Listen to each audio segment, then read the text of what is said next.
On today's episode of Talking Town Ball, the Class C prognosticators are out in full force, so we might rip apart what they had to say as we go through the Class C regions, pick our state tournament teams.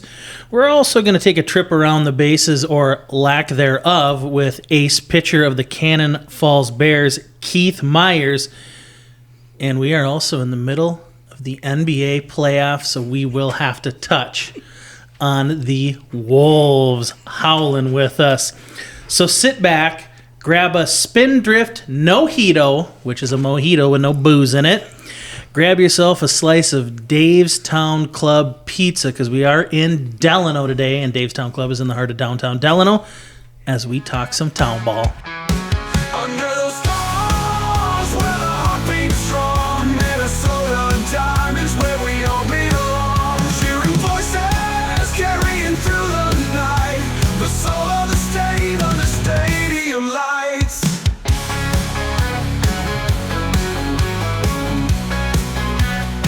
It is Tuesday, April 28th. Welcome back to Talkin' Town Ball.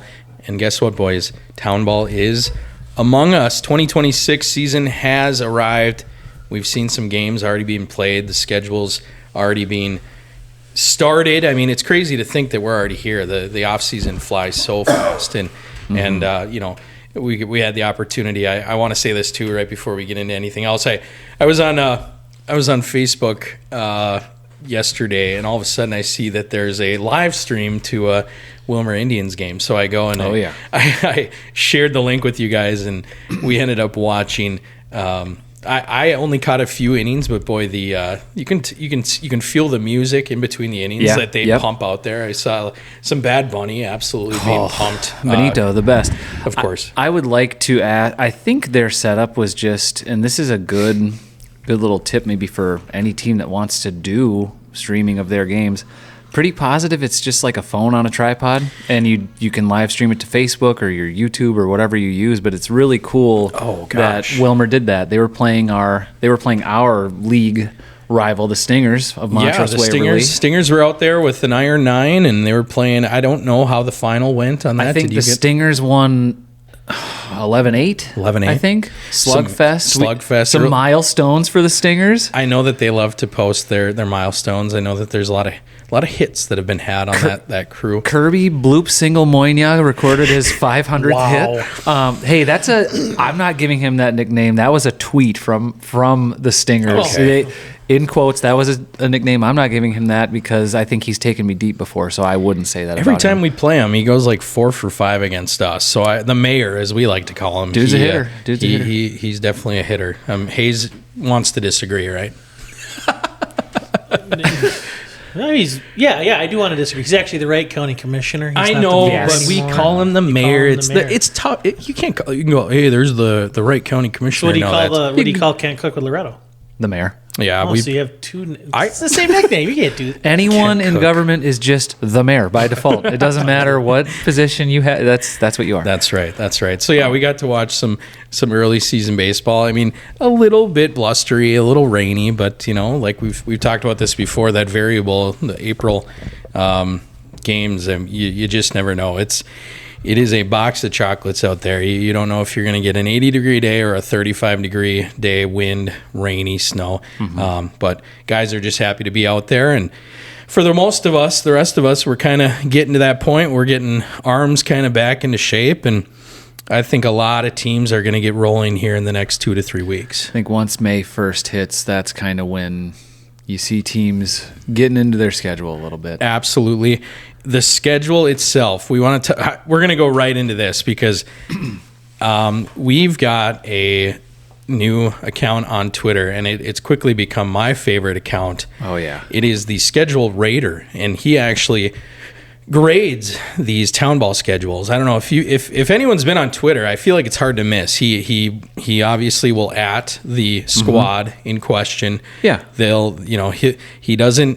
He's not customizing these things. He's taking a straight retweet and he's grading the schedule that gets put out by each team. Yeah, the teams some teams will do, and we can get into this a little bit because it's great, but some teams will do like a graphic for their schedule. Yeah. Some teams will print out a Microsoft Word document, and he is very just to the point on it. Oh, gosh. No, doesn't sugarcoat it, and will give you a letter grade when he's done with it. No frills. He if there's any mistakes that he sees, and he has no there's no bias to a certain type of schedule. He just likes a professional schedule, and I totally respect that. I think he's probably done close to 100 schedules at this point. Yeah, he did yours. Didn't he do yours? He did. What did you get for the people? They need to know. He and I.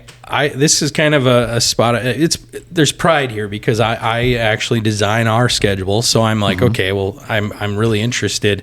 He gave me an A- and said that's a good grade. I missed an apostrophe in one of my promotional nights, which was big. That was kind of disheartening. I've got to actually go back probably and learn some grammatical stuff there. But an A- for it was a good grade. I will accept that. There's some really good schedules. I said from the drop, I really like Buffalo's schedule that they dropped. I think they got an A grade on that. I will say where I differ with the schedule rater is that I love when someone prints out just black ink on a white piece of paper and just lets it sit there crooked and takes a picture of it. I could not agree with you more. I love the account, by the way. Grades, flip them. Flip them. Flip the grades. Flip the grades.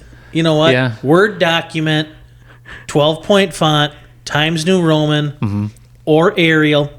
I don't mind dabbling with Cambria a little bit. That kind of gets a little progressive for me. Is Cambria the default like header, or what's Comic Sans is one that you don't see played with a lot. If he starts dabbling into wingdings, then we're really 14 to 16 font with your title at the top. Dassigo Cato, Saints 2026 schedule. Boom, that's enough. Centered it.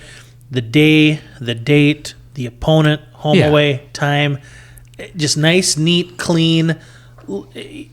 No fuss, no hooks, no spins. No. Anything more, this becomes figure skating. Yeah. So yes, I think you're Word document's fine. A+. Yep. I like where you're coming from. I can respect that, but then again, I love when a team can put out a very high level professional schedule. That's where maybe we differ.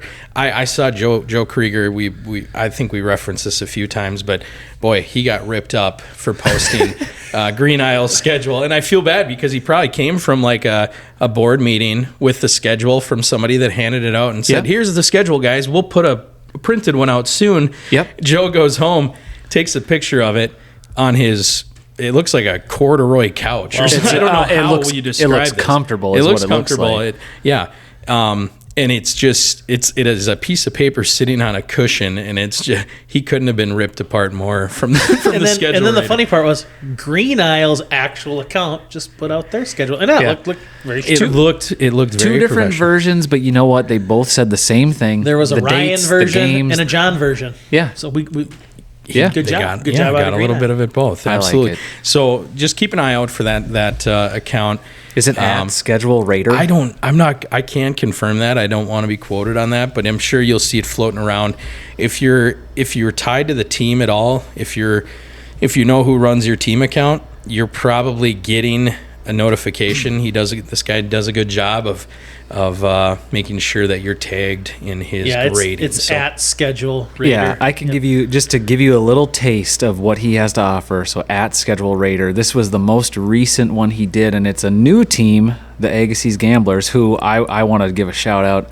The duck, the gambling duck with the shades on and the hat. Go look on Twitter right now if you're listening. Go to the Agassiz Gamblers Twitter. They have a Twitter. It's just at Agassiz Gamblers. At Agassiz Gamblers. We talked about this off air a little bit, but like it has a very minor league MILB feel to this logo, and it's super cool. It's a duck with sunglasses. It's kind of like a mafia duck. It's kind of like it's like a Darkwing Duck if you ever watched those. Don't get me going. Cartoons early on, but it's a gambling duck. So this was his comments and grade for his most recent Agassiz Gambler schedule. He said, new team alert at Agassiz Gamblers. And then this is his thoughts. Mafia Duck, clean font. Sepia is old school. Sepia is old school. The double header lines are very messy. Can any Metro team imagine only playing 6, all caps 6 league games? B minus 80%. So he's saying a low end B here, B minus, but there were things he liked. There were things that he didn't like, but overall an 80%, like that's a solid grade and room for improvement. Yeah, if you're getting by, if you're seeing an F grade, yeah, probably something to look into. He's given out, I think, an F minus. I'll let you guys all find issues. That. I do like if there's a graphic of like a background graphic of a player. If there's a crotch shot that is in the open, he will mention that, and he will say not maybe the best positioning, and he'll dock you for that. So you got to be aware of it. But just a fun account. You think you've seen it all with like the town ball stuff, but like every day something new kind of comes out. I think early this season we talked about schedules and who does it right and why we like it, and boom, all out of nowhere there's this schedule rater account. So we just wanted to make sure that people are aware of it and go check it out, because it is fun. If you got an hour to burn and you want to have a little chuckle, it's good. So and to be honest, like, you can get some good ideas. There are some people that really put together some really cool things, and they deserve a little credit too, for sure. So, well, we have a lot of baseball to talk here, a lot of specifically Class C baseball to talk here. But before we do, it would only be right, I think, if we did, because we are a Timberwolves podcast. Yes, we got to give our 30 seconds to the T-Wolves. I'm actually going to start a timer on my phone here, so we don't go over, because we know that the people want to hear what we have to say about Class C baseball. But before we do, let's talk Wolves, and we'll start right now. Currently, the Timberwolves are coming off a huge win, a Game 4 win against Denver. Anthony Edwards out with, I think, a hyperextended knee, but is not going to miss. It could have been much worse. Dante DiVincenzo, on the other hand, it can't get much worse, because not only is he out for the rest of the season, oh God, time's running out, he's going to be out probably next year too. Big win. Jokic, he's a punk. Jaden could mess him up. Go Wolves. You actually made 30 seconds on that. That's really impressive. That's all we had to say about the Wolves. Jordan some credit. So speaking of Jaden McDaniels firing shots, what? I think we got a Class C prognosticator with us sitting here that threw more shots again in his early Class C rankings. You just can't help yourself, John, can you? I'm just a lightning rod right now, and you know what? It is kind of fun. I think I do like to poke and prod because it gets people going. I don't know. I'm kind of an agitator, as they like to call me. And Jaden McDaniels, we're both taking that last second shot to kind of just add on to the score. 100%. Yeah. So no longer was the final weekend log jammed full of West Metro teams. You said, here, quoted, direct quote, and you have a bunch of Z's, and then it says snooze fest. Huh. Do you want to tell the thousands and thousands and thousands and thousands of fans at the, final weekend in 22, 23, 24 that it was a snooze fest? And whoa, West Metro 2022, that was Buckman, Nisswa. Oh. Not West Metro. 2023 Maple Lake. They'll shoot you if you call them West Metro. Well, they beat Bird Island. They've been called the Uppies, but don't call them West Metro. 2024, Jordan, against Waconia, and I know Waconia had this big arm. There was 3 teams that could have beat him before the championship, and they didn't. And I don't know, that Jordan Waconia, 2,000 people for the state championship game. You didn't get that last year, John, and the last weekend for Class C. You didn't. Let me just say, my posting hit my demographic hard. Clearly, it's great. This was targeted towards people like Ryan Hayes. So this is what the best part about it. Do I want to tell what did you say? Do I want to tell the 20,000 people, or how many did you say? Just thousands upon thousands? thousands upon thousands. I was gonna say, that I sat could- through snooze fests. I could tell the big nap, they called I it. could tell That's what- I could tell that's what the it's like called. 2 million people in the 30-mile radius that they're in I don't know. This is what I want to say. I don't want to trip over my words here. I am so excited about a Class C state tournament that is like exclusively small town baseball. And I don't mind that. And I don't want to maybe go out and say like I'm anti baseball in this area, because it is kind of like the belt of good ball. It's that West Metro down through Waconia. It's a lot of really good baseball. So before we offend anybody, if we've hurt any feelings, I do want to say it's mainly me going the direction of I love a good small town. And you're right, there have been tournaments that have provided really good matchups late.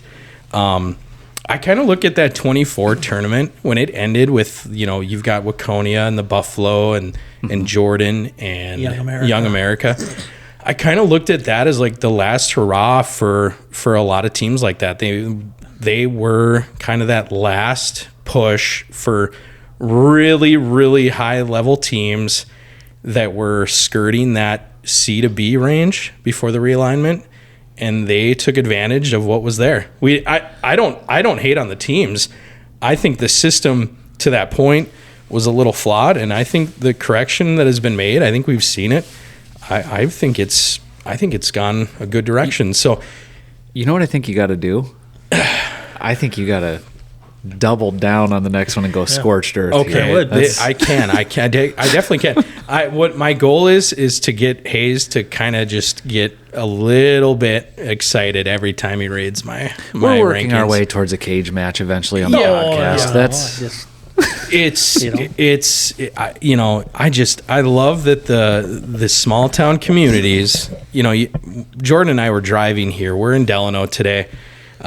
enjoying Dave's Town Club It's pizza. That's been great. yeah. Great hosting by the Delano A's here and Ryan Hayes. And we were talking about, in 2024, you're going to tell me that a team like Waconia is going to play, I don't know, I threw out Dumont. Like, Yeah. you're going to tell me these two communities are going to be playing heads up ball for, potentially going to win a state title. It's like I think the realignment, it scared a lot of people, and it was the people that were in awesome positions. The West Metro group that was super successful in 24.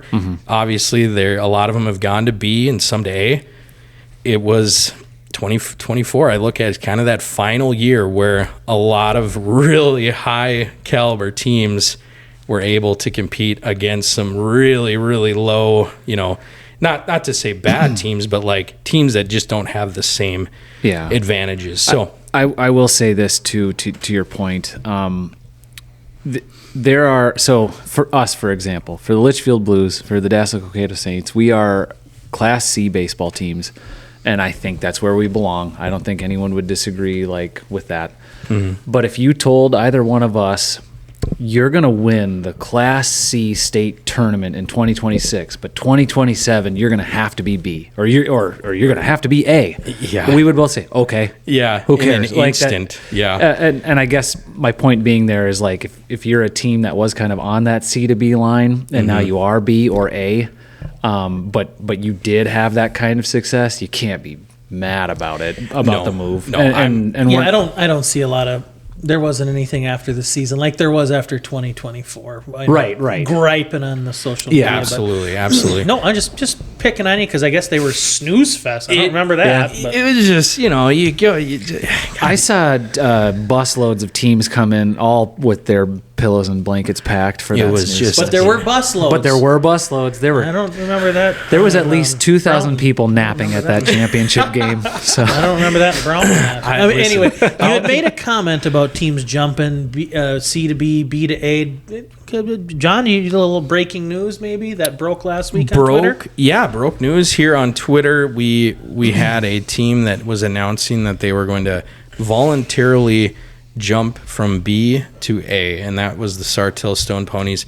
We wanted to kind of read into this a little bit more because it's interesting. Immediately after announcing this voluntarily, this volunteer move to A, like, we're doing everyone a service by announcing it. We're not trying to fool anybody, which is great. Credit to them.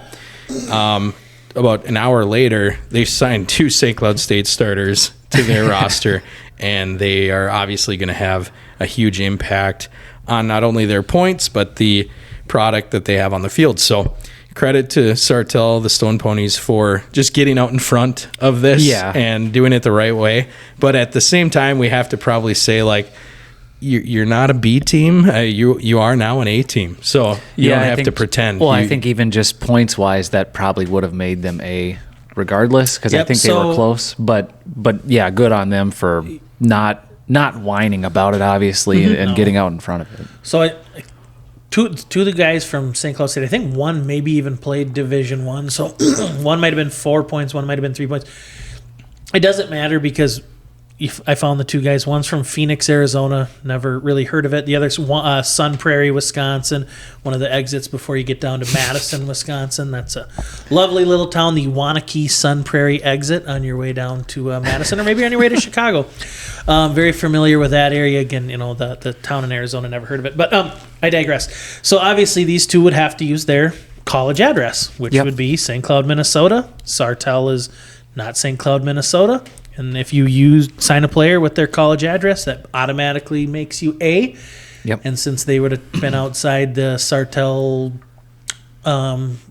school district anyway, or city, then they would have cost them points in that regard. So they probably would have been bumped up. So I will say, if you have an opportunity to grab a couple baseball players and they're good, that's great. Yep. You're making the game of town team baseball better because you have 2 really good players in town team baseball now that you wouldn't have had before. Yep. Because there's no team in St. Cloud anyway. Right. There's no Boudreaux. There's no HR Testy Snappers. The ghost of Boudreaux is still on Twitter. And then there's no Ultimate Sports. I mean, or St. Cloud Orthopedic. Right. Yeah. You don't have any of those teams anymore. So we grow the game of town team baseball. You got 2 really good players. They got a place to play this summer, and that's really a good thing. They've got a good place to play too. Like both teams park. in Sartell play at a beautiful park, and it's a good time there. And you're probably splitting hairs because I know they were over with the teams just north on 35 for the district they would have been in. Now they're the team's jumping up to 94, heading towards the Dakotas for their section. So I'm guessing there's a couple teams in their league in both the district and both the sections. So, and I think I like that they get that rivalry back with the Muskies. That's right. It's Yeah, that's really super class A really ball. going to count. And maybe those 2 are going to host that section. I would highly recommend it. They're going to be the 4th host they're going to be the 4th site for the state tournament next year when it's Watkins, Cold Spring, and Avon. So, cool. I like all of it. And, you get a chance to sign 2 players and you play Class A. That's what happens. It's really cool. Yeah. 2 Class A teams in Sartell. So that's there's a little news there, a little movement out there. So, with that being said, I know we wanted to talk about, this is our Class C episode. We've done A, we've done B. We've ran the gambit on our on our A and B classes, and now we're on to C. It's this one's going to be a little thick. We've got a lot of teams sitting out there in Class C, and Ryan Hayes, you're the only Class B guy here today. You got Jordan and I across the table, and we are going to be kind of the we'll chime in. We'll chime in, but I think what we should do is kind of let you steer this one. We'll get started with our prognostications, our class prognostication for Class C. We're going to call them our Rambo Run Around Class C. Oh yeah. Yep. We didn't touch on our sponsorships earlier. I got some stuff to say about Brian Rock later. So yes, Rambo. You guys both use Rambo? 100%. Yeah. Okay. And what do they do? What do they do, guys? For people let me tell you what they do. Just let them know. So Rambo, which has been around since 1979, I think, because that's like what the Twitter handle and Facebook says. It's I would like Rambo trust that. 79. I would trust that.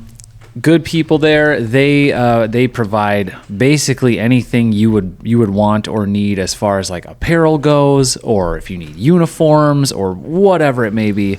So like I know for us, for the Saints, we use them for a team apparel order every year. So it's typically like March we get that out, and then a couple weeks the online store is open, and then a few weeks later you get all your cool custom embroidered or screen printed super sweet stuff.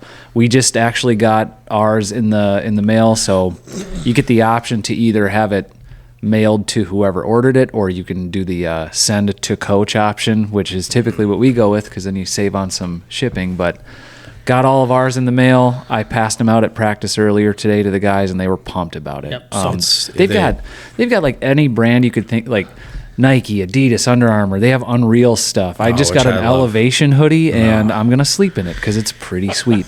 It's so good. Well, the great thing about Rambo too is some of the individuals that work for them, and maybe even the owners, are town team baseball guys. So Yeah, our guy that we use is a Raymond Rocket. they get it. So Yeah. They totally get it. yeah. So all right, well, we're gonna jump right into region number 1.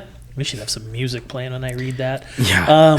I'll see what I can do. We don't want to be post-production copyrighted here. So they have 2 bids, 12 teams: St. Francis, Ham Lake, East Bethel, Quamba, Now Then, Ogilvie, Mora, Cambridge, Braham, Becker, Albertville, Clearwater. I did a little bit of recon. Last year, Quamba and Mora both made the state tournament out of this region. That region, though, went 0-2 last year. Granted, Mora lost their opener to Piers, who ended up winning the state championship. And if you remember, Quamba, they made the state tournament for the first time in 100 years or whatever it was. So, yeah, cool stuff. So, well, if it was 100 years, was that their first one ever, or did they go to the original state tournament? I think it was their first. All But right, that makes sense. if you're a Quamba Cub, let us know. So I have a hard time believing that Mora doesn't go back to state. Again, you don't know how far they would have gone had they not matched up with a Piers first round. I really, really want to give that second bid, and you guys can disagree if you want. I got to go with Clearwater. I feel like Clearwater's going to do it. They're finally going to do it. They play 942 games, and they win 900 of them, and then they just can't get over that hump. And we got Town Ball schedule guy on that team. He's a friend of the podcast. Come on, Clearwater, get to the state tournament this year. Figure it out. We need you there. It's. I saw their name was in the rankings on the state board website. I think someone had them in that 10th spot on their rankings. So they're definitely in the back of people's minds. It's just we need you to kind of, it's a prove it year is what it is. You've had a couple years where you might have tripped up a little bit here and there, but we need you to find a way. So are you gonna go forward then with those two? I'm gonna go Mora and the Clearwater squad. Yep. Oh wow! I don't have any qualms on your picks there. Qualms? No qualms. No qualms about. Yeah, I have no qualms about it. In. So Okay. They might have to wait another 100 years. So Yeah. I'm just kidding. All right. We'll move on to Region 2, and we're going to go down to southern part of the state. Holy cow, 16 teams in this. This is a big one. This is a big one. This looks like it is made up of the Tomahawk East. And is that part That's of the Corn Belt. The old Corn Belt. All right. They have 16 teams. They get 4 bids. Now, this region last year went 5-4 in the state tournament. And this is made up of Hanska, Searles, Lamberton, Stark, St. James, Essig, Springfield, Leavenworth, Cortland, Fairfax, Sleepy Eye, Gibbon, Take a Breath, Milroy Yankees, Sacred Heart, my Granite Falls Kilowatts, and Wabasso.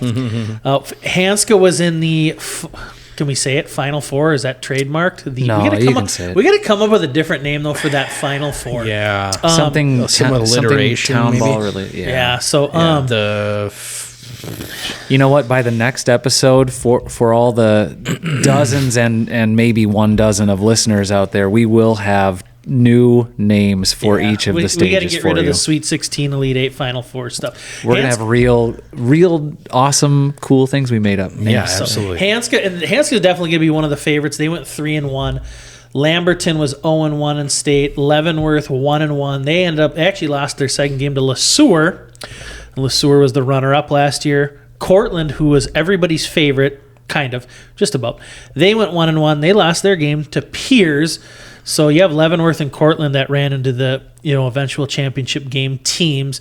I would be really hard pressed to go a different direction from these four. You got to go Hanska. You got to go Cortland. Maybe a Springfield. Maybe a Milroy Yankee. Mm-hmm. So the great thing is that I have actually seen most of these teams in the state tournament pretty recently. Granted, I think Tomahawk East had always had their own region, and the Corn Belt had their own as well for the longest time. So some familiar names, but I'm going to go Hansk. I'm going to go Cortland. I'm going to boot Lamberton. Sorry, guys. And I'm going to throw Springfield in there, and then I'll give the other one to Leavenworth. If nobody has any objections from. I'll kind of jump in here too, going off of like the state rankings that were posted. I really think Hanska is kind of that new favorite. As much as people were on the Cortland Cubs last year, unfortunate for Cortland, they ran into a really good Piers Lakers team, the eventual state champs, and then Hanska made a pretty deep run, and I think that they only were beaten by LeSueur, I believe. So, no LeSueur to go through this year, so.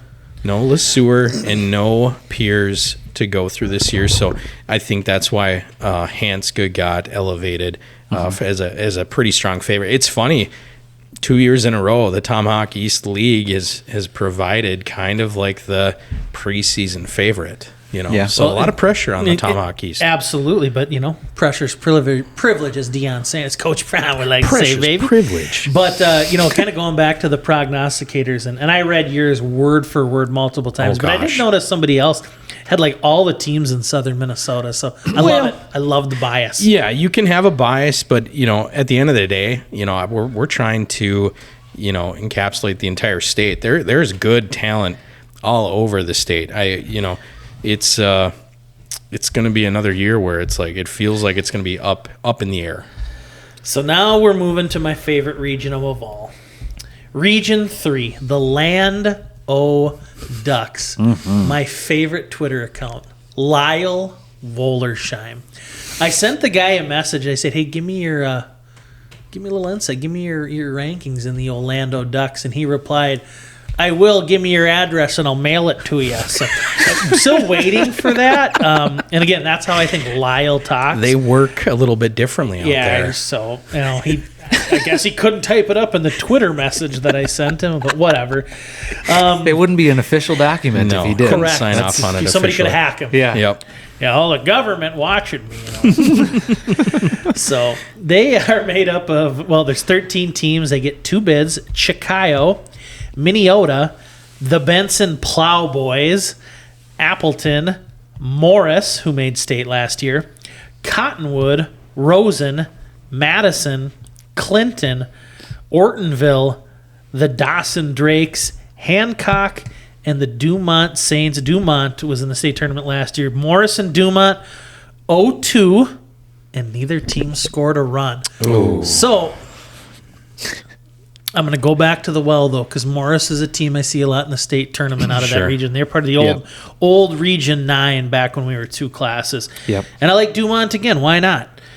Not only are Morris and Dumont going to get in, Morris and Dumont are both going to win their first game. So they are both going to score more than 0 runs. You got to score a run to win, and they could do it. Yeah.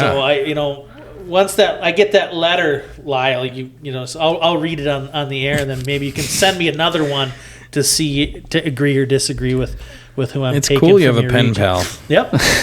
That's great. So I agree with it. I like the picks. You've got the Lando Ducks broken up by the Teal and Wood leagues. Teal and Fabulous. Wood. That's so. It's They're doing it right. fabulous. I'm a little bummed. Our Agassi Mafia Ducks or whatever they aren't. Yeah. The Gamblers aren't a part of the Lando But Ducks. Hayes, in typical fashion, he went with 2 Woodies for this one. Yep. So Okay. Yep. 2 Wood Hey, Ducks. Clinton's a wild card, you know. Yeah. They're a team I've seen make it before too. You know, Chicago. This it's better than that city ball they play Yeah, up there in the that darn Lando shitty ball. Ducks. Bunch we of we jerks. got to get a hold of somebody in that league here soon. 100%, yeah. All right, on to Region 4. 10 teams, 2 bids. This one's a little interesting though. yes. Because you have the Ada Mighty A's, Foston, Rosso, Rainy Lake, War Road, Agassiz, Holly, Midway, Nimrod, and Sabika. So this is three leagues. I believe so. Yeah. Lake and Pine, Northwest Border, Red River. I think the Rabbles. Yes, that sounds right. And if not, we don't care. It is now. It is, yep. So right. last year, Rosso made it, and they made it all the way to the Final Four, led by. Excuse me. There's brothers right on that team. Yeah. The Wenslofs. The Wensloff There brothers. you go. There you go. Led by my guy Nathan Vole. I was caught between the players on the team and then the guy who runs the sure, team too. sure. And I was going to put their name all as one, and that didn't work. So I Didn't apologize. quite. That's okay. But Rosso, they made it to the Final Four last year. Great run. Also, the Holly Hawks were in the state tournament. They were 0-1. Ada moves down from B to Class C. They were in the state tournament in B last year. They lost their first one, I think, 2-1 in extras to the Maple Lake Mighty Lakers. So Ada's going to be pretty hard to keep out, in my opinion, playing it in Class C. I mean, goofy things happen, but when you're going toe-to-toe with Maple Lake, to me it says a lot about you. So I'm going to go Ada, and Rose was in the Final Four last year. I don't see how they're not going to get back. So No. sorry, Holly, you Well, might be gonna have to wait your turn. Okay. I mean, you might not think Holly's going to make it in, but if you follow at Holly Hawks Rule, Hank Hawkinson, 2 days ago he said, cannot wait to watch at Hawks Holly run it back in the Region 4C this year. #, back to back. Oh, so boy. I think, Hank up there might have some words for you. Good. I hope he Hayes, does. you are following, or you're following me on this, because I have 2 of these teams in my top 10 in my rankings. Who did you have in your top 10? I didn't read it. I had the Rosso Royals because they had a heck of a tournament last year, and I think I see Ada Athletics making a push. I think that dropping down to C after making a B tournament is going to result in them. They're positioned pretty well. Yeah, here. I think they're going to be in a good spot. So You know who else in the prognosticators had Rosso as their number 1? who's that?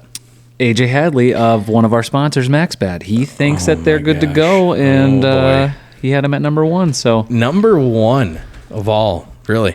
Yeah, I think I had Rosso at 3 or 4. So, I mean, I put these guys pretty high. But to only have the 2 state bids and to have those 2 teams be ranked pretty highly in the preseason rankings, it's going to be tough to topple those guys. So. it'll be. I think it'll be a really good region. I think it's going to be some really good baseball. If you're in the area, go watch. Go see Yeah. if we're right or wrong. What's that song? It's like Life in a Northern Town. You guys heard that Yes. one, right? I don't know. I don't think I've heard it. That's the summer. It's summer baseball up in the Lake and Pine and the Red River. It's Life in a Northern Town. So it's good baseball up there, and we're excited to see how that kind of shakes out. So Yeah. on to the next region, Hayes. All right, we are going to Region 5, and our guest today is from Region 5, Keith Meyers with the Cannon Falls Bears. This year, they have 11 teams in it. They're going to get 2 bids. Like I said, Cannon Falls, Pine Island, Wanamingo, Rush Creek, Waterville, Waseca, the Lake Crystal Lakers, Blue Earth, Cleveland, Minneota Lake, and Morristown. So I think last year this region might actually had 3 bids because Pine Island, Cannon Falls, and Waterville all went. They ended up going 1-3. I think Cannon Falls, Keith had said they lost to Roseau early on, so losing to a Final Four team, nothing to scoff at. Waterville is they're kind of a, I don't want to make them upset. They're a mature but still young team. They've been to quite a few state tournaments. They've won some games. They're usually in that second, if not the third weekend. So they're a solid team. I like Cannon Falls. You'll hear kind of what Keith has to say about them. They're definitely they lost some guys, but they gained some more guys that I think are going to help them quite a bit. The rest of the league, I don't know a ton about, so I would just go with the two picks being Cannon Falls and Waterville. All right. Yeah, if you're cool with that, I'm cool with that. I like those two picks, and I do want to. I'll preface the interview. We interviewed prior to our rankings, and I totally spaced on Cannon Falls. I thought maybe for a second they were a Class B team, but no, they are all of C. So the confusion came in because they are the only Class C team in a league full of B teams, so it is easy to make the mistake. Right. But yeah, they're the only classic Cannon Valley team in this region. Right. Where everyone else in that league is B. Yeah, and I think there's just there's a lot of good things happening for Cannon Falls. We'll talk more about it in the interview, but a lot of good momentum for the Bears. All right, so we've made our picks for Region 5. We are on to Region 6. Give it to us, man. This is Region tough. 6. Tell us how you feel. 14 teams. Feelings are going to get hurt. 4 bids. This is made up of the North Star League and the Central Valley League. I smile when I say that. I frowned when I said, no, I'm just I'm messing with you guys. Ha, ha, ha. Just giving you a good old ribbon. All right. Litchfield, Dassel, Cokato. Interesting how they're the top 2. Rockford, Cokato. Howard Lake, Waverly, Maple Plain, Luxembourg, St. Augusta, Pearl Lake, Eden Valley, St. Nicholas, Watkins, and the Cold Spring Mighty Rockies. So what's interesting about your region is you have everybody back and then some teams. So we've added 3 from last year. So Maple Lake, Watkins, and the Cold Spring Rockies were Class B last year in District 6, and lost a couple points, so they are now in that wonderful world of Class C. It does make a perfect 7 teams in each league now. It's really nice. Yeah. I think we have a region meeting tomorrow for Region 6, and we're going to kind of iron out what our playoff is going to look like. But it is very nice and even, and that makes our job a little bit easier deciding how that bracket goes. But you talk about the new teams, the Cold Spring Rockies, the Watkins Clippers, and the Maple Plain Diamond Devils. That's 3 solid teams coming into a region that only gained 1 bid. So there's going to be some teams that made it last year that aren't probably going to make it this year, because you've got some really, really good rosters that are going to now come in and compete in that Region 6. So Hayes, you have the really fun job of picking 4 of these squads. Well, so last year, we'll just start. Litchfield made state tournament, lost a heartbreaker to Waterville. Howard Lake, led by Jordan Flick, they lost to Piers. Led by Jared Cook. Jared Cook through the it was like a pilot co-pilot situation, right? That's what we'll call it. So Howard Lake went 2-1, so they actually lost in the quarterfinals to Piers. If Jordan Flick starts that game, they probably win. Not the manager at Howard Lake. So what do I know? This is going to get us in trouble. The manager at Howard Lake was the North Star League manager of the year. I think he knows what he's... Yeah, he's awards are stupid, and they'd be a lot less stupid if they went to the right people. Luxembourg, they actually went 0-1. So, outside Howard Lake, you guys got a little work to do. You do have Watkins. Watkins was in the Class B state tournament. They lost their first game to Foley. So if you're going to put my feet to the fire, 4 bids, I'm going to take Litchfield. For all 4 of them? Thank you. Maybe they get 2. They're going to play 2 games the first weekend. Uh-huh. I'm going to go Maple Plain. Maple Plain lost 1-0 to Maple Lake last year to go to the state tournament. If you didn't catch the 6B, and I always forget, it's not regions, Districts. They had a great district. They played great games with Maple Lake, with Loretto. They beat Loretto pretty good. Yeah, they're definitely a team that can do it. I don't hate them, so I'm gonna throw them in there, and I think they have just enough pitching. I think they can get them, because I'm guessing you guys will get her whittle it down to 8 teams. Probably do 8-team double limb, so you got to win 2 before you lose 2. Correct. I like that. Yep. I think they're gonna do that. That's how it is. So when I went Litchfield, Maple Plain, Boy. Dassel Cato. Oh, man. No bias here from Ryan bias. Hayes for the podcast here. Nope, I'm going to go Dassel Cato. I saw some big pickups this offseason. They've literally been practicing since Christmas. I was like, hey, you guys want to get meet on a Sunday for a podcast? I'm wide open. Jordan goes, well, after practice. Yeah. Like a 4-hour practice Jeez. today. Then I got the Allen Iverson practice. Yeah. No. You put stuff on social media, you have like everybody there. I think there's guys who come back from college just to practice, even indoors. We've had pretty good attendance at practice. It's fun. We're going. It's sick brag, bro. It's a good squad. There, Jordan and I had that matchup at the end of the region last year to qualify or be eliminated, and that was a tough one. Yeah. To have that be the decider, but I feel like last year there was maybe a little bit of, I wouldn't say disrespect, but not enough respect for Luxembourg. They came in and they were the 1 seed out of our region last year. I think part of that was, and the Central Valley League didn't have as many teams as the North Star League at the time in C, and I think part of that was, I guess, on the North Star League side, we didn't know enough about them. I don't think. I think we knew they were a solid baseball team, but there wasn't really too much background we had, and then we found out like this is a legit team and they've got some good arms and a solid lineup, and they field it cleanly, and that's the recipe to get the number 1 seed out of Region 6, and they did it last year. Right.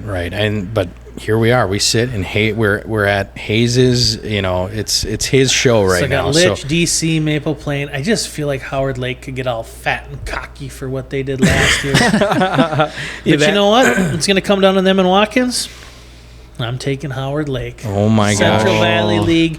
Sorry, you're getting left out. Did you do bulletin board material? Sorry, guys. Did you do an all North Star last year when we did this? Did you do all North Star League teams too? He did. Probably. He did. And I feel like you just want to give these CVL teams the fire they need.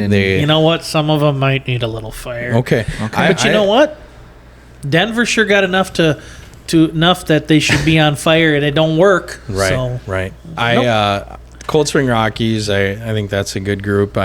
There's talks of maybe getting their big minor league pitcher back in town. Yeah, I mean, if Cold Spring or Watkins make it, they're my at-large bid. So Well, and we got to see firsthand a team like Pearl Lake, another team we didn't know a ton about, but then we watched them play a really gutty game and walk it off late, coming from down a ton. And then, like St. Nick, we both played them, right? Yeah. There's guys in that lineup where it's like, we didn't know much about them either, and it's like, okay, well, how do you pitch to this guy? How do you do whatever? So, I mean, I think... there will definitely be a team out of the 4 state bids that will just really surprise you. I will say it right now. And Hayes might have picked one of them. I'm going to be honest. I was surprised you went Maple Plain and you didn't go Rockford, because I know you're a Rockford guy. I love me the Rockford. Well, they should have been the Peaches, but they're the Crows. Can we make a push for that? Do you think the Peaches? I mean, they've really gone with the Crows and run with it. So I do like that too. They made the bold choice of using that crow purple color, and I think they're doing it well. A little Raven-esque or whatever. Yeah. But all right. So you made your 4 picks. Yeah. I hope you're right on one of them. Okay. That's all right. And now we're done with that little region. And it's on to the big dogs. Oh, yeah. Here we go. Speaking of Crow, we got the Crow River Valley League teams in Region 7. Where it just means more. It just means more. We are the League of Champions. I'm you excited. should be. I don't even... you know what? If there's a Region 7 game and there's you guys are playing, you skip it and go watch your Region 7 game. I think you're right. Sports and songs, you're going to have to really turn up the volume knob on this one. This is big. I'm getting goosebumps just waiting for Hayes here. So this is exciting. They are their own region this year. The Crow River Valley League is all by themselves. Last year they had some River Valley League teams, including LeSueur, who was the runner-up in state last year. But no, it's just all Crow teams. So Arlington, Hamburg, Glencoe, Cologne, Brownton, West Tonka moving from B to C, New Germany, Winstead, and Norwood. So last year, Glencoe, Cologne, Brownton, and then, like I said, LeSueur were in the state tournament. Just the Crow River Valley League C teams, they went 3-3 in the state tournament last year. Mm-hmm. Glencoe 2-1, Cologne 1-1, Brownton 0-1. I'm going to be hard pressed to go away from those three teams. I think Glencoe might be a state championship favorite. Their big ace pitcher last year, Ty Christensen, got a pretty low ERA, logs a lot of innings. We lost one of our guys, Nick Hayes, who actually started the state championship game for us. He is going to go be a Glencoe Brewer. And if you know anything about Nick, he can start, he can come in relief, he can close, he can come back a couple days later and come out of the bullpen if he starts. He's not a guy who's going to throw 115 pitches in 5 innings. Either if he starts, he's probably going to finish it. So they have a legit two-headed monster in their rotation. So they're going to be hard to beat once, let alone twice, once you get to regions. And even in the state tournament, when you're only playing one game a weekend till weekend 3, right? Mm-hmm. I think Cologne and Brownton are bringing everybody back. Ryan Graham's, as far as I can tell, still got it. The ageless wonder. Oh yeah, ageless wonder, who I found out played for Glencoe Silver Lake, and they beat us in the Prep Bowl when I was in high school. So I'm not even going to say anything good about him anymore. All this time, the guy's just basically been lying to my face. He stole the ring right off my face. That was 05 or 04? 3. 03. 3, yeah. That was a triplet year, maybe? Correct. Wow. Lost the Prep Bowl to Glencoe Silver Lake. A lot of history. I don't you want to say the score. So 400-0. 3 stole the ring right off his finger. Stole the ring right off my finger. It sounds better that way. Yeah, it does. Yeah. So Grams is such a good dude. Yeah. West Tonka could make some move. They're a very young team. They get a couple of decent arms. Kid we drafted last year, Connor Esposito, is having a huge year down at Gustavus. Big lefty Great on the name. mound. Great name. Beautiful baseball name. Great dude. He could beat teams, and he can throw weekend 1, throw weekend 2 in that region. He could get them to the state tournament too, and I don't know.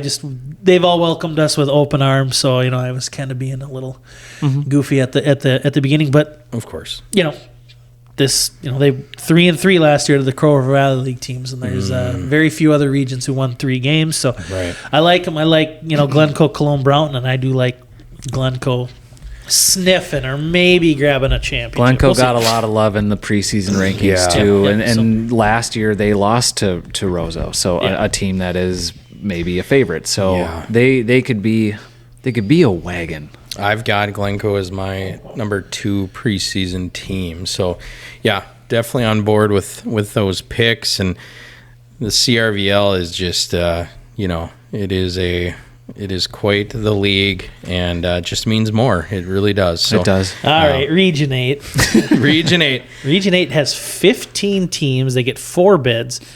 This is Stearns County League and County Line League. Spring Hill, Farming, Meyer Grove, New Munich, El Rosa, Greenwald, Lake Henry, Richmond, Roscoe. Those are the Stearns County League teams. And then the County Line League teams, New London Spicer, Starbuck, Regal, Painesville, Atwater, and Norway Lake Sunberg. So Farming and El Rosa made it from the Stearns County side. Regal and Painesville out of the county line. As a region, they went 5-4. Farming was 2-1. Regal 2-1. Painesville 1-1. El Rosa 0-1. I'm gonna steal one from the County Line League because I'm going to go farming. I like farming. I am going to go El Rosa. Okay. Ooh. Well, they're going to make it back. I'll give a Regal. Regal won 2 state tournament games. Regal. They're hungry. I like hungry. Regal. I feel like they're going to be in some top 10s. And taking a shot in the dark here. Richmond Royals. Okay. Richmond. I'll jump in quick. I really like what they're doing in Paynesville. They have a nice, young, hungry team out there. They made a run last year. I want to say they either lost right away in the final weekend or they lost. Oh man, did they win 2 games? I'm not quite sure. They did go on a run. I think they might have won 2. So maybe they lost out right away in that third weekend. But so Paynesville's a team that definitely keep an eye out on. Otherwise, I think you're right on the money. Well, a wild card would be Atwater. Definitely. Because I did see the big lefty. What's the last name? Kingery. He's playing at St. Cloud Tech. And destroying. Josh is melting baseballs and striking everyone out. So, So I mean, that's if he's fully healthy, that's a tough his guy to numbers beat. look like he is. Well, as a hitter, and as a pitcher. But I'm just saying he could as a pitcher and as a hitter. When he's healthy, he is top tier in both categories. He's the Shohei Ohtani of the County Line League. That's some Adam Gregg stuff right there. Absolutely. I think, giving the Chuckers a wild card spot, definitely. But it does kind of go, I think it really rides on the health of Kingery. If he can't throw, then it might be tough for them to get out of don't burn him out. This region. Don't burn him out, guys. Just save him to the playoffs. Well, that's Doc Nagel that already had done that, so we don't have to worry about that. All right. So, otherwise, farming, I think a great pick. They went deep last year. Where are we at right now with the picks in this region? What did you end up taking? Well, I took Regal. Mm-hmm. Yep, I took Regal, I took Farming, El Rosa, and then I threw Richmond on Richmond is kind of the Richmond Royals. They're kind of like an every other year team. They're like, they got some Minnesota Vikings in them. Oh, really? Make the playoffs, don't make the playoffs. Make the playoffs, then don't be good enough to get an early pick, but just kind of, So they're due. It's this year's their year. So they'll definitely hit this year. So all right. That is your Region 8 picks from Ryan Hayes. On to Region 9. Victory League, Region 9, 12 teams, 3 bids. This is the real League of Champions.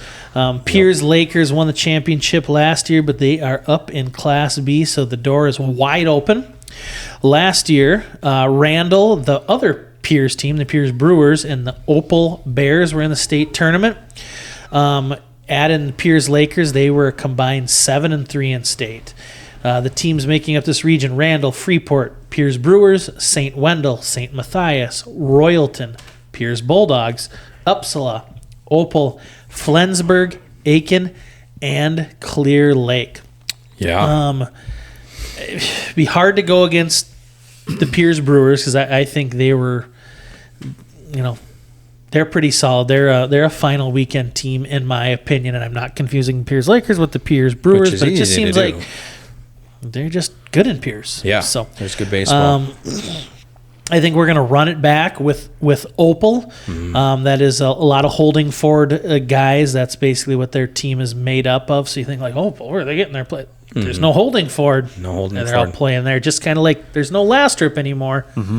Piers, that's why they're the Piers Lakers. So that's right. Then I'm up for negotiation for that final spot. I mean, Randall was in last year. I don't know what Freeport's got. And this is kind of the league that a lot of these teams when we were A or B and C, they were C, but then they were C with Sobieski and Nisswa and Fort Ripley and Avon. So there's a lot of unknowns here, but they sure win when they get to the state tournament. So I think I just need to go white ballot here: Opal, Piers, Brewers, Randall, Cubs. I don't think you can go wrong with that. I mean, you could throw a wild card out there, but it without really knowing everything that goes on behind the scenes, it's really tough to say. Last year we didn't have the Piers Lakers, I don't think, making the tournament, which was just a huge miss on our part. But then again, it's like we didn't know that roster because they were kind of an upstart from a defunct team out of where was that? Lastrop. Yeah. So We didn't put it together. Unless we are in on the know there, we sometimes we'll swing and a miss. So that's just part of doing the rankings. So we've got our 3 picks there, which end up being Opal, the Piers Brewers, and the Randall Cubs. All right, on to Region 10. This one gets a little interesting, too. Very much like your guys' region, they got some B teams that move back down to C. They have 11 teams, and they're getting 2 bids. This is made up of Jackson, Fox Lake, Windham, Lakefield, Heron Lake, Fairmont, Pipestone, the Milroy Fighting Irish, Hadley, Worthington, and Laverne. Now, Windham, they were in the state tournament last year, and Jordan got the big save against them. Maybe got the win. I think I got the save. This is a tough lineup. Yeah, I mean, this is a great game. I know John and I ran over to Broughton for that one, and it was fun. But really was. we've become Windham Pirate fans on this podcast. So Windham went 1-1. They lost to Howard Lake in Game 2, and the Milroy Irish were 0-1. But they're getting Fairmont and Laverne back. Fairmont won a state championship in 2020. The Martinis. And Laverne is, when we were 2 classes, they were Class C state tournament, final weekend team, final 16. Yeah. Just about every year. I'm going to have a very hard time going against Fairmont and Laverne. Sorry, Windham and Milroy and a couple of other teams that were right on the cusp of getting in last year. They're kind of the big dogs down there, so I have to cede to Fairmont and Laverne getting back to the state tournament. And I'm guessing we'll see them in some top 10s, if not now, very, very soon, too. So Laverne's usually a team, too, that'll have a very gaudy record. Oh, yeah. Always have a very gaudy record. For sure. They swing it. They really do. They have a lot of good young college players down there, a lot of Sioux Falls guys, and it's a good squad. So is there only 2 state bids out of Region 10? Yeah, I remember when we talked to who's your buddy with Windham? Who's our guy with Windham? The real pirate. Oh, the manager? Their manager, our guy. I'm drawing blanks on I am too. everybody's name. But I remember when he was on, we said, how does this affect with the changes? And you lose Fairmont and Laverne, and he was kind of like, we lost them, but we also lost 2 state bids with it, because when we were all B and C, that region got 4 state bids. Yeah. It's Nick Kulseth. Yeah, Nick Kulseth. He's the manager. We had him on. No, I know that, but I was gonna say, I told you I'm just so bad. I got a really cool picture with him at the state tournament and I'm before we played. I did the same thing. Pirate. I did the same thing with Rozo, and like one of my close friends is the manager. We're sitting high atop Delno Municipal Baseball Park. It's a little different altitude in here. Light up here. Yeah. So I apologize with that, but yeah, he had said, we lose 2 teams to B, but we lost 2 state bids and now you get Fairmont and Laverne. Oh, still only 2 state bids. So tough thing I'm gonna go Fairmont and Laverne. So yeah, you have to. That's 2 really good teams. Then we're gonna go to a Region 11. This region is also gonna get 2 bids. There's 13 teams. Another region though that went 0-2 and did not score a run. Ooh. In state last year.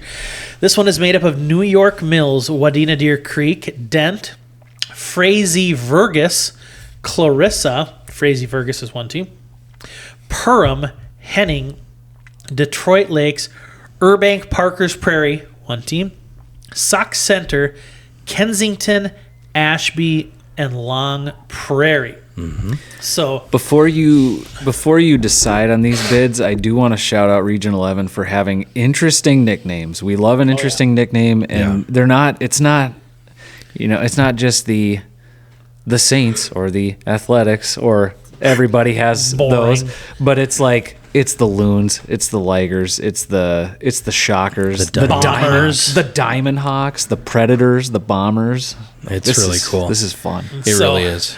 I'm going to bring back Sauk Center. That is going to be my pick.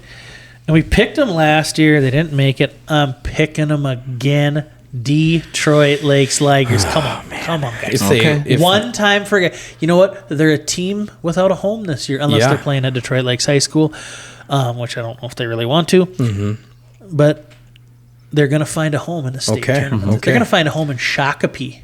Yeah, New Prague. Yeah. Or Jordan. That's going to be a heck of a road trip. There is some good teams up there, though. I mean, I Perm always tends to have a pretty good squad. New York Mills every year. Yeah. You know, you think about the last 5 years. I don't think they made it last year, and I think that there was a little disgust with some of the people on the roster that they were bummed that they weren't able to make it. But that could be another team that makes a push. So I would say keep an eye on. Yeah, New York Mills for sure. So I would say don't sleep on Burbank, Parker's Prairie, either the Bombers. They've got some solid teams. If you're like me, you're down with UPP. Yeah, you know me. So. Okay, that's all right. And I'll let me show my bias too. Ashby Athletics, a team that I always will cheer for it, whether or not they're in the winning column or not. They're a team that I'll cheer for every day. So. Sounds good with the keyhole. Yeah, with the keyhole. Oh, yeah, that's the best. At Chuck Anderson Athletic Complex up in Ashby. Just a sweet name, too. All right. That's awesome. Well, last year we'd have been done. What? But this year they said we have a new region. Wow. Region 12, 2 bids, no information on any of them. They went 0-0 in state last year. Yeah, we don't know anything. We got Waldorf, St. Peter, Gaylord, Belle Plaine, the Lake Crystal 9, Vesely, and New Prague. So this is the one that's made up of, we got some DRS teams, we got some River Valley League teams. That's it, yeah. Yeah. So this is a brand new region. None of them were in the state tournament last year. You kind of look at them. I know Vesely made it a few years ago. Belle Plaine maybe hasn't been as good as they were historically. Mm-hmm. St. Peter's, same thing too. A couple years ago they were pretty tough and didn't get back last year. Right. New Prague, I'm going to ask a question, but I already know the answer. It's like, how is New Prague such a big area, big school district? Not throttling teams, but a lot of their players are going to Union Hill, going to St. Benedict, going to St. Patrick, going to George. They supply a lot of town teams. Mm-hmm. So, So this is just kind of throwing a dart at the wall because I didn't do the most recon. Yeah. None of them were in state last year. It's tough. I'm going to go St. Peter. Just, okay. I know they were in it a couple years ago, and I think they're going to get back here. And then, I'm going to go with our guys down in Vesely. The Warriors. Yeah, Vesely, New Prague maybe on the outside looking in. Same thing with Belle Plaine. So I'm very interested to see how this one shapes up because it is a new region this year. So yeah, very cool. That's your state tournament bracket right there, people. That's it right there. That's your it has a name now. That was your Rambo run around Class C. Rambo run around Class C. Love it. All the regions, the teams that we think are going to go to the state tournament. Are you guys going to make me pick a champion? I think you got to. Yeah. I feel like I've picked A and B, which was my bad. I feel like I'm throwing my weight around a little bit too much. You guys know who I'm going to go with. We do not know. I am going to go with. We do not know. We don't know. I am going to go. Well, I'm going to go. Here's my final 4. Okay. Cannon Falls. Okay. The Bears. Ada. The A's. Hanska. The Lakers. And the soon-to-be state champion Glencoe Brewers. The Brew Crew. CRVL. Another one. Throw it on. That trophy case is getting huge in that CRVL. Just means more. I want to, you know what I want? I need another hot stove episode. Can we do a daily podcast with just CRVL people? Because I just love it. There's always something going on in CRVL. Another little update. Just because we're talking CRVL, I was a little critical of a I would say hairstyle last week's show. Were you critical or were you praising? No, I think I was praising. I think that's where it got mixed up a little bit. I think you've got a guy that is putting the effort out to make sure that he's looking professional day in, day out. It's CRVL baseball too. I mean, and he's coaching a high school team. He's got to look professional. So he's a pomade guy. That's Pat Sheeta out of Watertown. We just want to make sure that it's known. He somehow snagged my address, and I don't know if he worked with Hayes, if this was an inside job or not, but 2 days after the podcast dropped, I had a tub of pomade on my front step. It was Old Spice, right? Addressed, yes, it was Old Spice, addressed to John Funny Guy Anderson. And so I did receive that. I haven't used it yet, but I plan on doing that. I think if I do throw that in the hair, my team will start winning. I just want to be. So. I think the CRVL, you got to model yourself after. You're going to become a winner. No joke. I am happy to know the product he uses because I go between. Sometimes it's American Crew. Sometimes I don't want to spend $16 on that. Old Spice, I think, is more cost effective, and if it does the job like it does on his hair. I think. Yeah. This has got a little where art thou vibes. You're a Dapper Dan man. I'm a Cremo guy. I don't know. We're just gonna throw that out there. We don't have to go much into. It's not very deep here, but we just want to say we appreciate the fan interaction there through the podcast. So thanks again, Pat Sheeta, the Watertown Red Devils, for providing a laugh there in the middle of the week. That was fun. All right. So that wraps up for Class C, and now we are going to move on to our Max Bat interview of the episode. A little rundown of Max Bat. They started shortly after wood bats were introduced into town team baseball in the early 2000s. And if you don't know Max Bat and you're listening to this podcast, go ahead and my buddy Tommy will come and hit you on the head with a tacked hammer. What are you, drunk? Because they're all around Major League Baseball. They're all around minor league baseball. They're all around independent baseball. And they are all around town team baseball, a local company here in central Minnesota, Max Bat, our sponsor for our interview of the episode. And we'll be back with that with Mr. Keith Meyers of the Cannon Falls Bears. And we are back with our guest of the episode. Today we have Keith Meyers of the Cannon Falls Bears. Keith, how you doing? Doing great. How are you guys? Pretty darn good. Doing well. Yeah. Season is upon us, so 1 week away. Is that when you guys start? Yep. We start next week. Okay, who do you open up with? I don't remember off the top of my head now that you asked me. I didn't do the schedule this year. I've delegated that away, so always a smart move to delegate stuff. Yeah. But you'll still be on the mound every Sunday or every Wednesday or every Friday for the Bears, right? That's the plan. Okay. Yep. God willing. Sounds good. What year is this for you down in Cannon Falls? This is my 29th year playing amateur baseball. Yeah, 1997 was my first year. All right, love it. And you had spent. We'll jump into what the team's looking like this year and kind of your outlook. But Jordan always likes to pull up Baseball Reference page on guys. I'm a big Baseball Reference page fan, and we did find yours. We did find it. So you had a couple years with the St. Paul Saints. Yeah. What was your experience like with them? And that was I think in the early 2000s, right? Yeah, 2001. I actually played baseball. Played baseball at Mankato for 4 years, and was playing some baseball with the Cannon Falls Bears that summer. And a man named Chip Knoll from Hastings had a connection with the Saints, and I got an individual tryout, and they signed me that summer. So from about mid-July till the end of the mid-September, I played with the Saints. It was a good experience. Those gimmicks like you mentioned when we talked previously, just kind of a fun atmosphere. Just back then it was Mike Veck in charge, and just kind of making baseball fun. What would have been your favorite off the top of your head, or one that's memorable to you? Probably, there's probably three things that stick out. The first one, at Old Midway Stadium, there was train tracks right behind the field, so every time a train would come by, the announcer would just yell "train," and so like everybody didn't know it was already coming. Okay, love that. Every time there was a foul ball, he would say, "Hey, give it to a kid," and that one stuck with me quite a bit. That's awesome.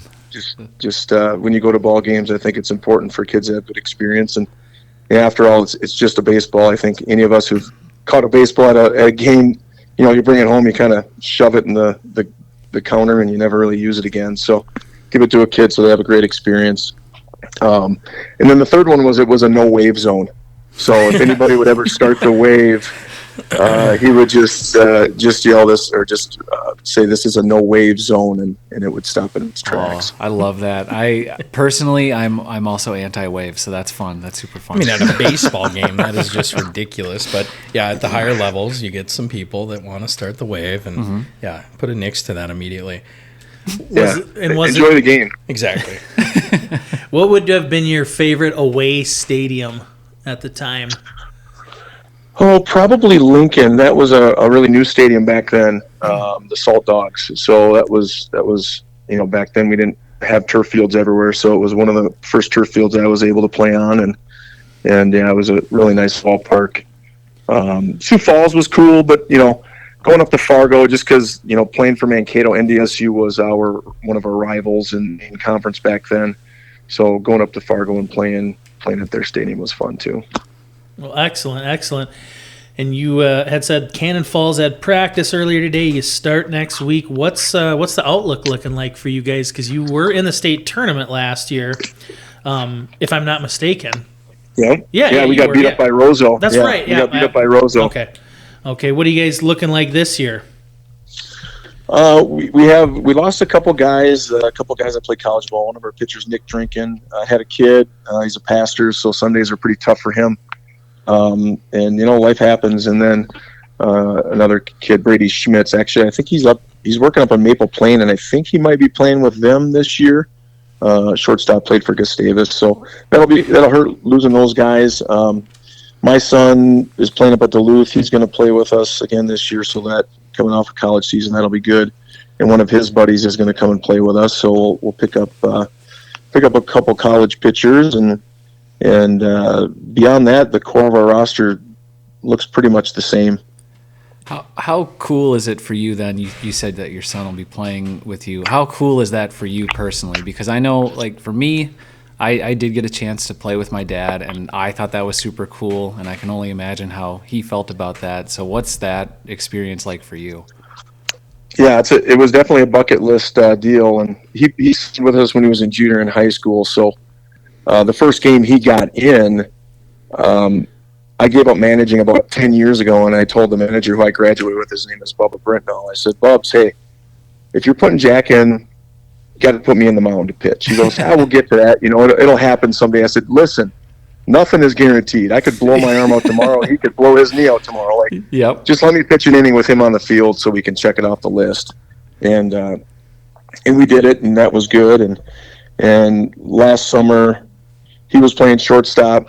My daughter's boyfriend actually plays with the Bears too, so he was playing third base. Nice. And I was on the mound in Meesville, so that was a fun deal too. Because if you've ever been to Meesville, it's kind of an iconic ballpark, and to play with those three under the lights those two under the lights was cool. Very cool. And my youngest is a junior in high school this year, so I'm really hoping he signs with the Bears, and we can all three get on the field together. That would be great. That would be awesome. There's a lot of dynamics there you're working with. It's not just a LeBron-Bronny situation. This is Bronny. This is Bronny's buddy and your daughter's boyfriend. It's crazy. You got a lot of things going on over Jordan there. and I both have daughters, and my oldest is 10, and I've often thought, like, what if she's dating a guy? Gosh. Oh, you've had that thought too? I'm like, how is my reaction going to be if I don't like what he's doing? Or if he's just a terrible baseball player. Well, then he go play for somebody else. He can go play for. I'm not even going to say. Okay. But he's not dating my daughter. No, but like Kyle Mesner, he I think has two son-in-laws on the team too, and it's kind of like Jaden Fleck. Jaden, and then he's their shortstop. Yeah, he's really good. Well, so that helps. It helps, and then he throws one into the bleachers. Then are you just like? You get one coming around my house tonight. You get one last Christmas present. Yeah, Christmas That's how that gets works. a little more awkward. So. So. Well, very cool to hear that your experience with your kids. Yeah, the hardest dynamic is is actually probably the other guy is giving him crap about his girlfriend. That's probably that's where I will see the hardest dynamic, you know. Oh, that's great. You got to walk on eggshells a little bit there, but so Cannon Falls, you start in a week, and can we just kind of transition into the kind of the ballpark there? I mean, a lot of changes have been made. You guys have seen a lot of development to the ballpark, and ultimately, it's going to lead to a state host year of 2028. Is that correct? Yeah, 2028. Yeah, 2028. Yep. Can you kind of just go through when did that commitment start? I mean, when did you guys kind of decide to go all in with that, and what year did you really start pushing? Well, it was probably 3 or 4 years ago. Dan Pline brought it up and said, Red Wing would like to. He said, I'd like to do one before I'm gone, one more, and we'd like to team up with Cannon Falls again. They had teamed up with Meesville in 01 and 06. Which just happened to be the only 2 state tournaments I have not played in since 1997. No. Wow. Which is fine. I get to play in those parks all the time, but just kind of an interesting way that worked out. So Danny Pline mentioned it, and we were in need of doing a project around the ballpark, and everyone needs a deadline. So it was good for us to kind of light a fire and say, yeah, we want to do it too, and that was our way to a catalyst to start the project that we are pretty much wrapping up now as far as the infrastructure goes, and get that ballpark spruced up for 2028. Yeah, so I go back to last year when we started recording. We had one of our earlier episodes. We had this little Mount Rushmore of fields we wanted to visit and play on, and it was one of my choices was Cannon Falls because you guys kind of have a unique situation. You're up against the river there. I mean, there are a lot of ballparks that sit right next to a river, but you've got kind of almost like a pretty high, I don't know what you want to call it. Fence. But even on the dugout side leading up, and an elevated press. Rip-rap. What do we call it? Rip-rap? Yep. Something like that. I would say it's a bowl. It's a bowl situation. You're on a hill and you're looking down at the field. But yeah, it's a unique ballpark. It was kind of built in the 30s. It's part of the Work Progress Association or whatever it is during 1936 during the Depression. And the wall that was there was actually the old mill in town. It was just stacked limestone. Really? And that had stood there for until 2 years ago. So almost 90 years.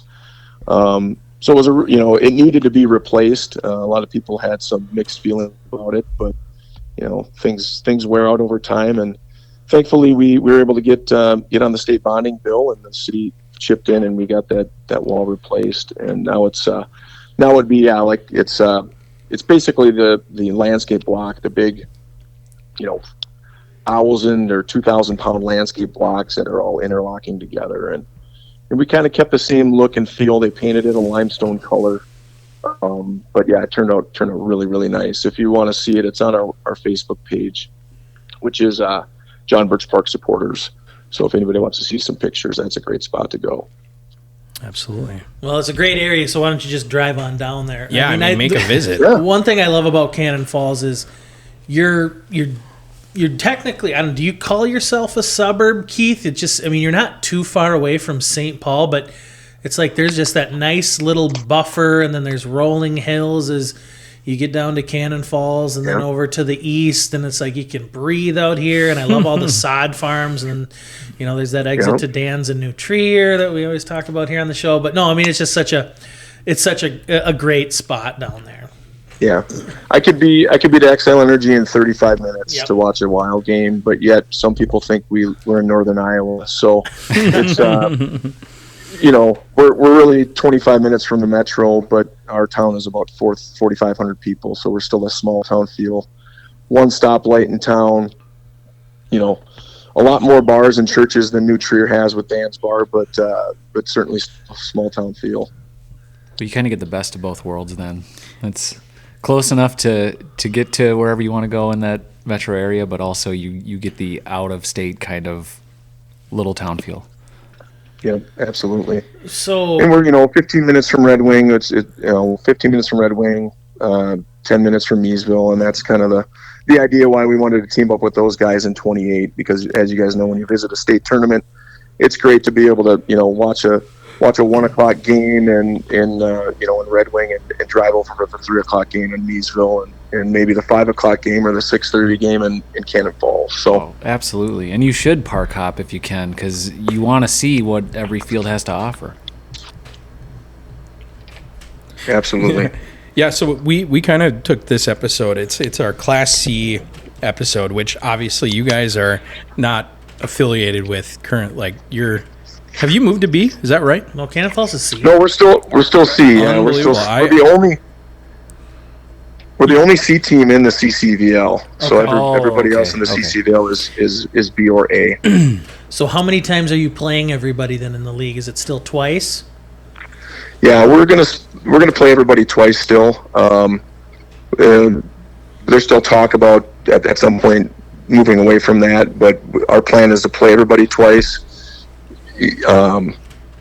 I guess those old rivalries we have with Dundas and Meesville and Hampton, it's hard to give that up, and all of our the teams in the conference in the league travel well, so we don't want to give up a game with Meesville and the ability to sell some beer and some hot dogs either.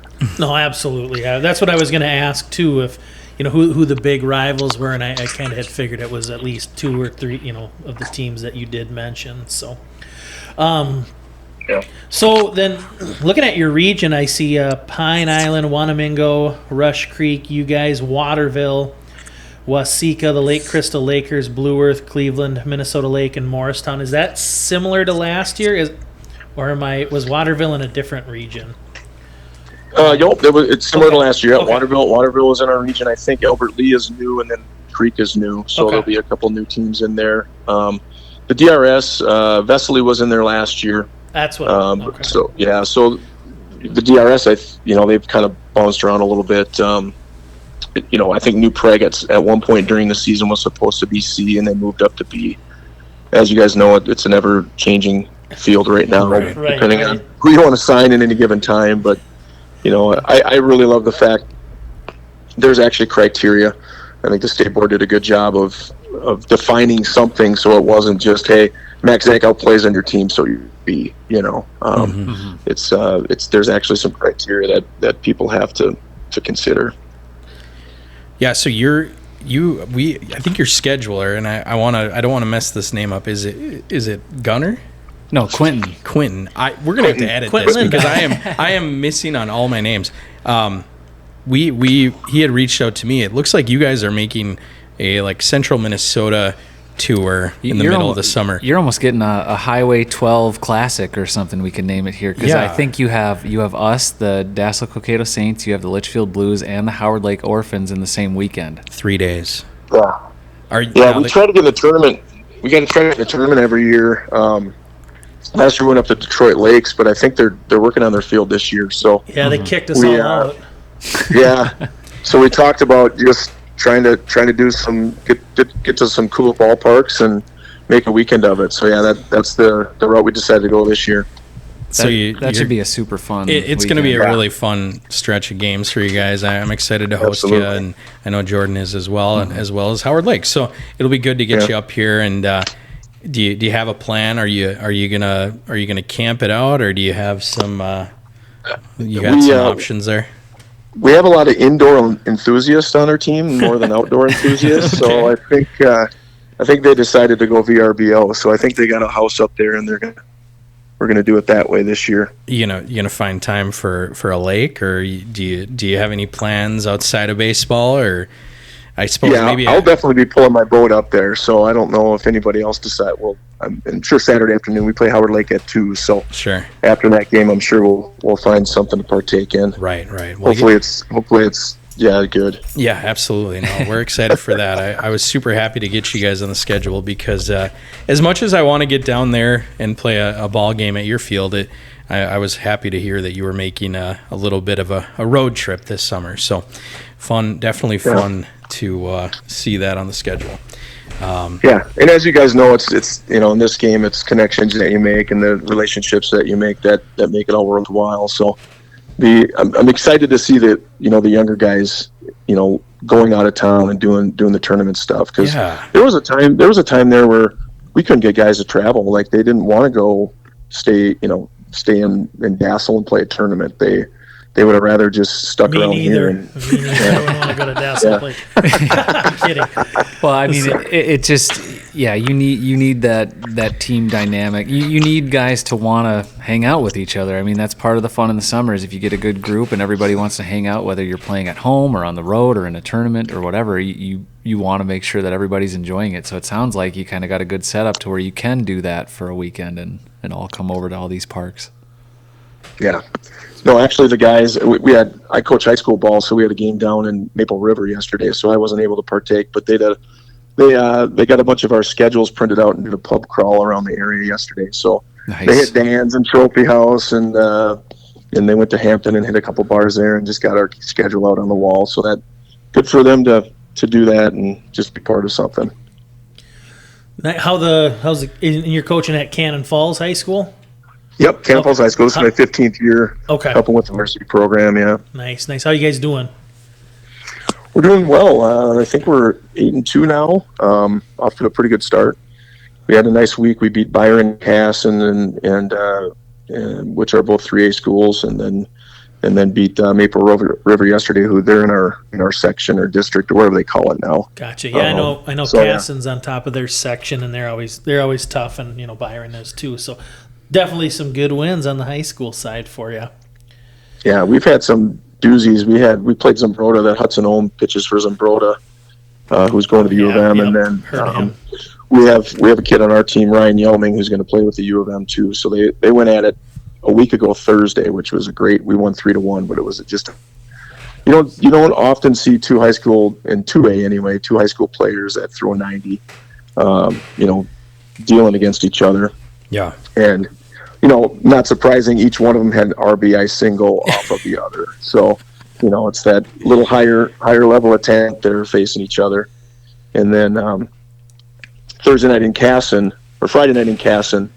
their Division I guy pitched against our Division I guy too. So again, just high level baseball. Of course, it sounds like there's a lot of talent down there. I mean, it's you're talking Division I on multiple teams. You're talking multiple matchups during the week to Division I level players. That's super impressive.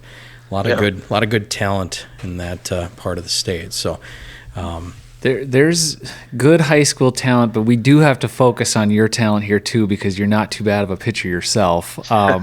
We wanted to ask you, you've thrown in some big games. You've had some great performances in big games, and specifically one that comes to mind for us is in a state tournament. You threw a no-hitter. I did, yeah, 2015.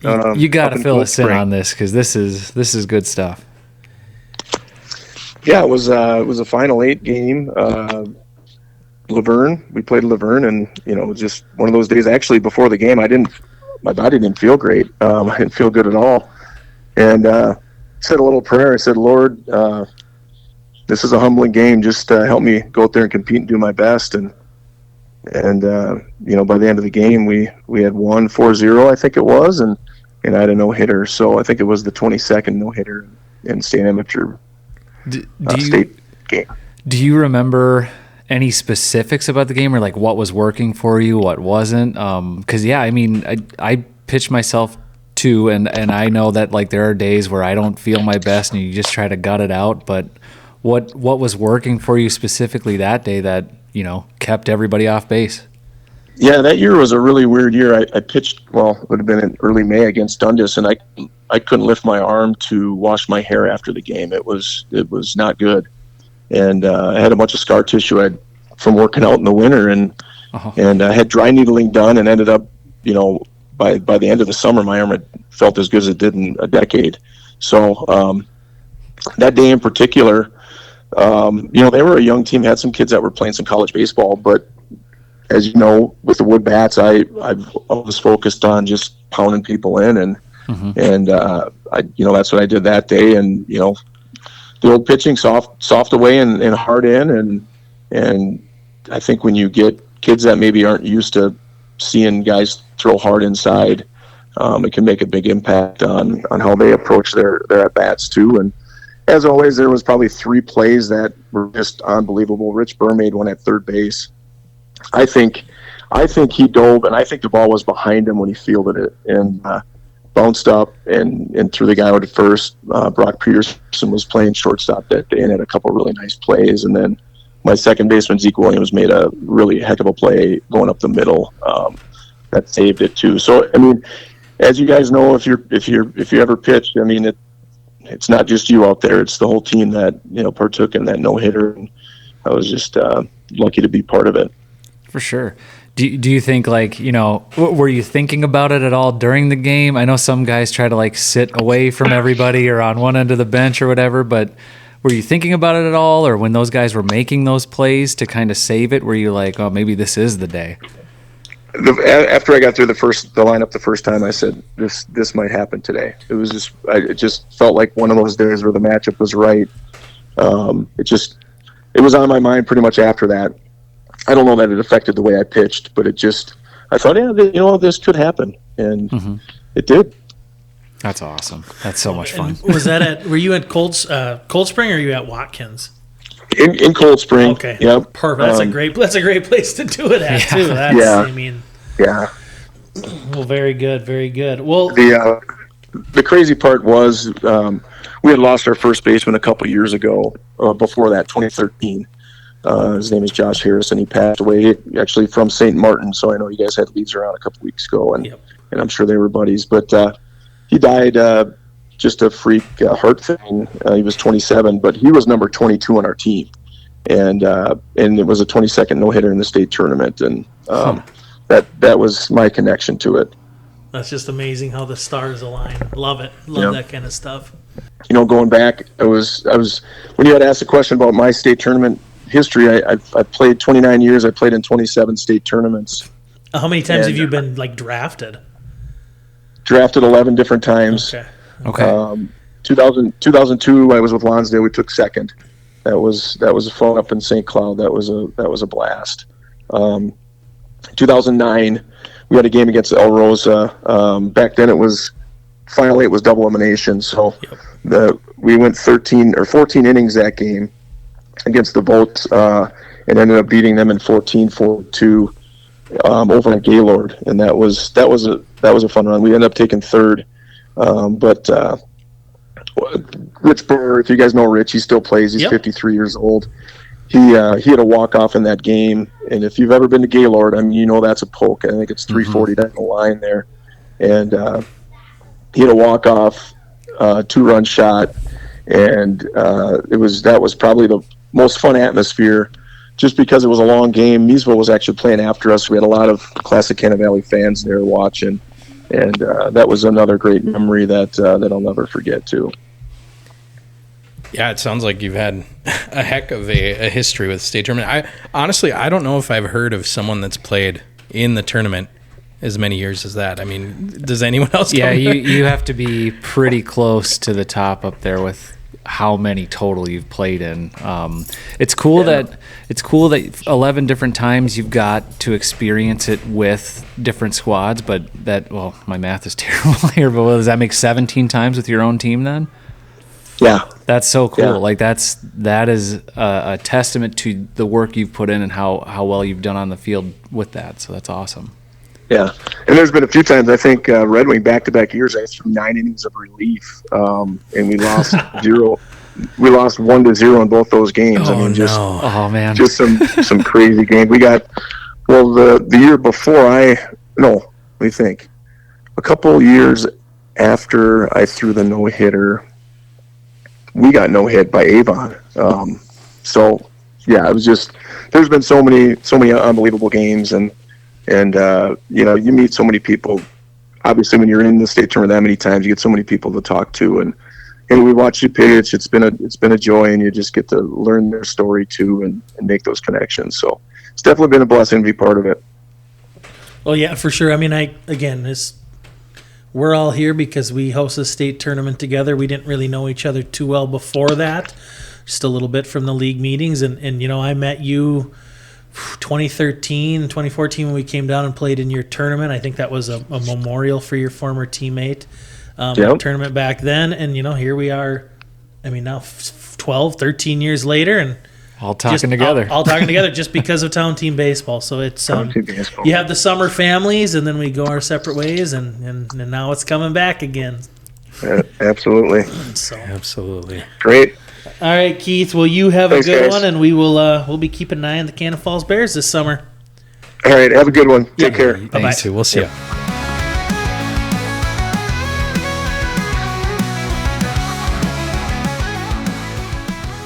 And that was our Max Bat interview of the episode with Keith Meyers of the Cannon Falls Bears. Fun one. That was a good discussion. He's been doing it forever and has been to a million state tournaments. He's got so much experience with just town ball in general. Yeah, I feel like that's kind of like the common denominator with like the guys we've had on this year is they've been a part of ball for like the majority of their lives. And you look at Scott Loser, you look at Doc Nagel, and now into Keith Meyers. There's a lot of big numbers next to the years that they've been involved. I mean, if you add up those three guys, you're probably reaching a century mark of years in baseball. And each of those three guys have had an impact on not just town ball, but baseball and their community in general in each of their respective areas. And I think it's also a testament to how, and we're going to push this because we are a town ball podcast. It's what we do this for. It's a testament to the impact that town ball has had on each of these three guys too. You wouldn't be doing it for that long if it didn't have an impact on you. And I think that's super cool. And we want to see more of it. I think we each think that town ball is it's a beautiful thing. It's super cool. And I think that, the more people involved in your community that can be a part of it, the better. Yeah, absolutely. The only difference between those three guys is two of them were really good baseball players. One was pretty bad. So we just got to make sure that that's put out there. That's the only difference, right? Yeah. No. Doc Nagel, it was a fun one. But yeah, Keith, again, thanks for coming on. And we've kind of covered everything we've wanted to cover this week. We're kind of getting into the start of the season.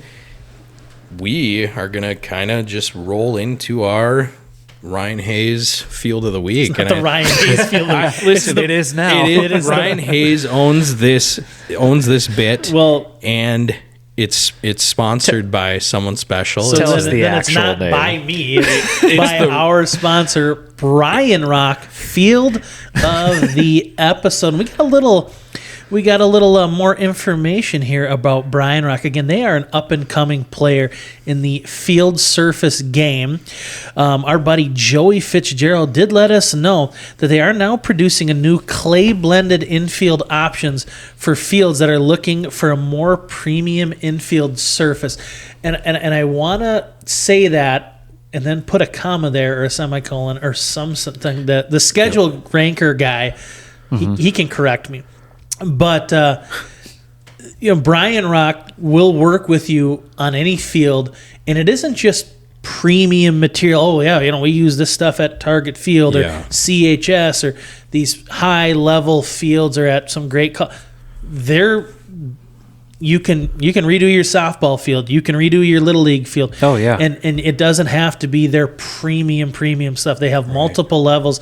They will work with you. There's fundraising options out there, so get a hold of our people at Brian Rock. We don't want it to make it seem like, these guys, they want to be in and on the town team fields, and they're very, very aware that everybody's got a budget. 100%. Yep. So. I'll vouch for Brian Rock. We use their products in Dassel at Saints Field. It's a great company. They offer great stuff, and they're not too big for you either. They're gonna work with you on whatever it is, whatever your field is. Mm-hmm. So, they're a group that's not gonna price you out of being able to do anything else at They want to help grow baseball just as much as we do. And if you want to get in that, the trend now is really field surface. If you're going to be, at the highest level, a state tournament level host, you've got to put some investment into your infield, and people notice. I mean, the players absolutely notice, and that's where things are kind of headed in that direction. And when you talk about a budget for anybody, I mean, it just never hurts. You can reach out to Joey there at Brian Rock, and he can give you some really good information. All right. In our field of the episode, we're going to go down to Fairfax. Memorial Ballpark, built in 1946, seats 1,000 people. They get a little over 35 games a year. Co-host a state tournament with Sleepy Eye back in 2002. Around the ballpark, we go down the left field line, 320. Left center, 340. Dead center is a poke, 408. Of course, we got to take care of those lefties. 330 to right center and 307 on the right field. Let's go. Sickening, but I love it at the same time. All right, and usually I have a little snippet about the ballpark, but today we're going to do a little something about Fairfax Cardinal nicknames, and I kind of want that to be led into maybe a Twitter question coming. Some wonderful nicknames of historic Cardinal players. Jerry ZZ Borth, Ben Dynamite Brueggemann, Ken Peanuts Schroeder, Don 8-Ball Seas. I love this one. Brian Pigeon Summer. And then Don Whips Wable. We got A.G. Spider Yost. A.G.'s already a nickname. The guys get two nicknames. Spider Yost. My two favorite. My three favorite. Leroy Leaker Grossklegs. Probably butchered it. Sorry, Leroy. George Old Haas Norton. And Tommy 10 Cents Russell. Some nicknames. I think that's going to be we love a nickname, and those are all right. Good ones. We might throw something out on Twitter to have some good town ball nicknames, and we got some other questions we're going to discuss next time. So, we'll catch you next time, and that's it for Talking Town Ball.